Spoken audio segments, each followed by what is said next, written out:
Hello students, BSc part second में alcohol का chapter चल रहा है, जिसमें आज का हमारा टॉपिक है distinction between primary, secondary and tertiary alcohols.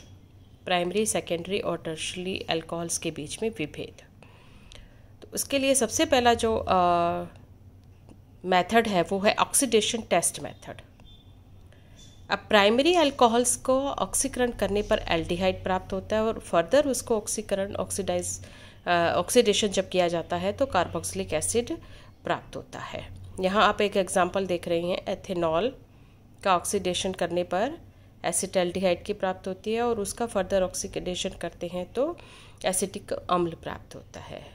मुख्य बात इसके अंदर ये है कि एथेनॉल से जब एसिटिक एसिड तक पहुंचते हैं तो कार्बन एटम्स की जो संख्या है उसमें किसी प्रकार का कोई परिवर्तन नहीं होता है। यानी जो पेरेंट मॉलिक्यूल में नंबर ऑफ कार्बन एटम्स हैं उतने ही फाइनल प्रोडक्ट में भी नंबर ऑफ कार्बन एटम वही रहते हैं।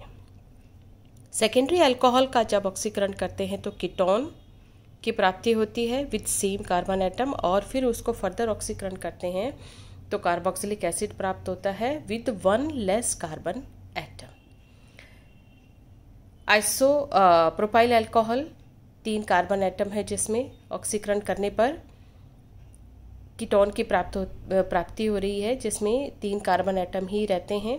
उसको फर्दर जब उसका ऑक्सीडेशन करते हैं तो एसिटिक एसिड बनता है जिसमें 2 कार्बन एटम है। जबकि टर्शरी अल्कोहल का जब ऑक्सीडेशन करवाया जाता है तो कीटोन प्राप्त होता है जिसमें 1 कार्बन एटम कम होता है और फर्दर उसका ऑक्सीडेशन कराने पर कार्बोक्सिलिक एसिड प्राप्त होता है और उसमें दोबारा 1 कार्बन एटम और कम हो जाता है। यानी फाइनल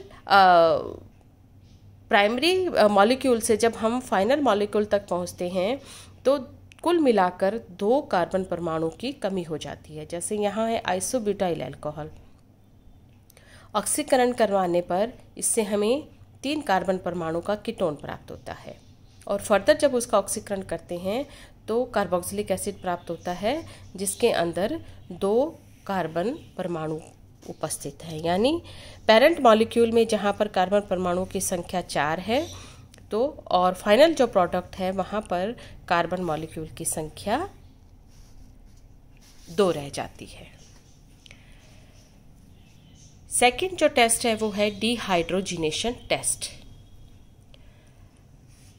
गर्म कॉपर पर प्राइमरी, सेकेंडरी और टर्शरी अल्कोहल की क्रिया करवाई जाती है 400 डिग्री सेंटीग्रेड तापमान पर गर्म करके। तो प्राइमरी अल्कोहल एल्डिहाइड देता है, एग्जाम्पल आप देख रहे हैं अल्कोहल से एसिटाल्डिहाइड। सेकेंडरी अल्कोहल कीटोन देता है जबकि टर्शरी अल्कोहल से एल्कीन की प्राप्ति होती है डिहाइड्रोजिनेशन के पश्चात। नेक्स्ट टेस्ट है Victor Meyer test. Victor Meyer नाम के जो साइंटिस्ट हुए हैं उन्होंने प्राइमरी, सेकेंडरी और टर्शरी के विभेदीकरण के लिए एक टेस्ट दिया, उन्हीं के नाम से इसे जाना जाता है। ये अभिक्रिया कई पदों में संपन्न होती है। जैसे सबसे पहले तीनों अल्कोहल्स को रेड फास्फोरस और I2 के साथ यानी आयोडीन के साथ क्रिया करवाते हैं तो एल्काइल आयोडाइड बनता है।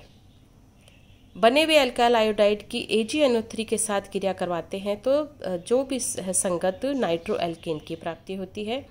नाइट्रो एल्केन की नाइट्रस एसिड HNO2 से क्रिया करवाते हैं जिसमें सोडियम नाइट्राइट और HCl के मिक्सचर से इसकी क्रिया करवाई जाती है और इस अभिक्रिया विलयन की NaOH या KOH के साथ अभिक्रिया इसमें करवाते हैं तो इसे रेड ब्लू वाइट टेस्ट के रूप में भी जाना जाता है। तो फाइनल अगर ब्लड रेड कलर अपीयर होता है तो प्राइमरी अल्कोहल है, ब्लू कलर अपीयर होता है तो सेकेंडरी अल्कोहल है, कलरलेस रहता है तो टर्शरी अल्कोहल है।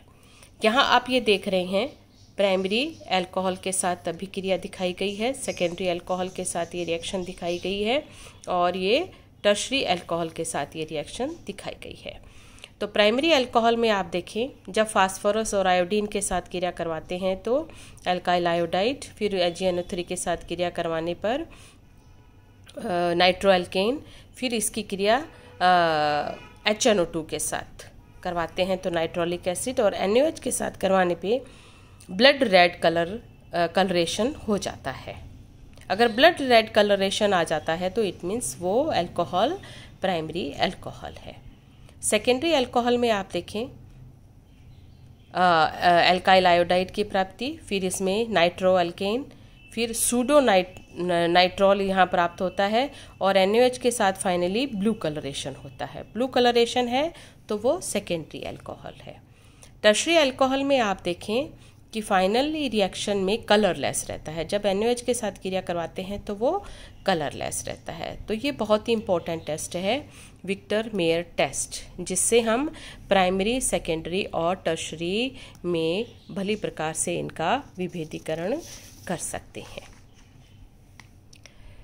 लास्ट और फाइनल टेस्ट है इसका, वो है ल्यूकास टेस्ट। तो अल्कोहल्स की Lucas reagent concentrate HCl and anhydrous ZnCl2 zinc chloride के साथ कमरे के ताप पर जब क्रिया करवाते हैं तो संगत एल्काइल क्लोराइड प्राप्त होते हैं, जो विलयशील नहीं होते हैं, अतः उनमें दूधियापन आ जाता है, यानी टर्बिडिटी आ जाती है।